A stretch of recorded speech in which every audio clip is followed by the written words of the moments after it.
恳求你刮大风、骤台风，让它飞弹飞出来就飞回去。这个不是我们的力量，但是上帝有办法。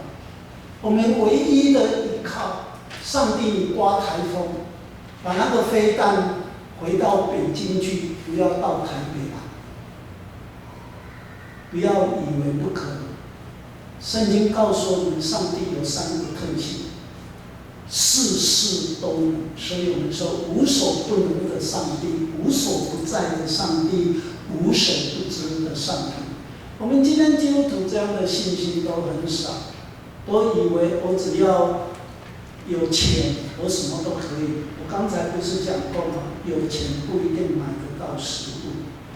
你有没有发现，我们台北以前本来那个什么中心，那个果菜市场的总经理是一个女的，后来被欺负得很厉害。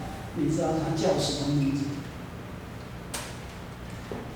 你们都没有关心这些事情，叫吴英明，有没有？吴英明，他的父亲是一个诗人，叫吴承。他写了一本书，你们应该都要买来看，叫做《江湖在哪里》。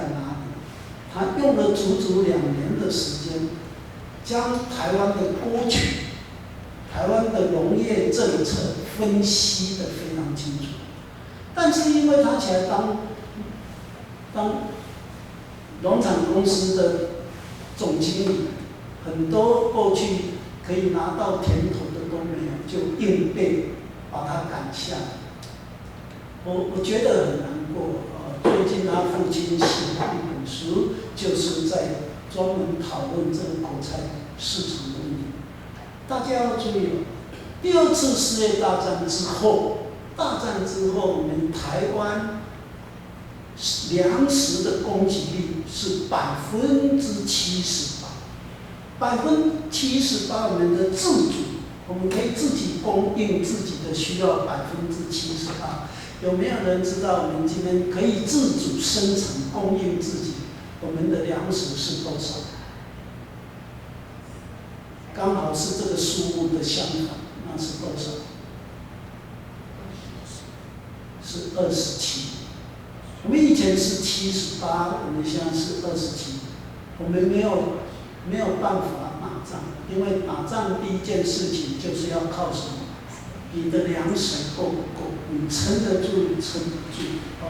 那这一点都是我们要好好认真去思考。所以他说，上帝是我的帮助，他赐福他的子民，我们的胜利是从他来。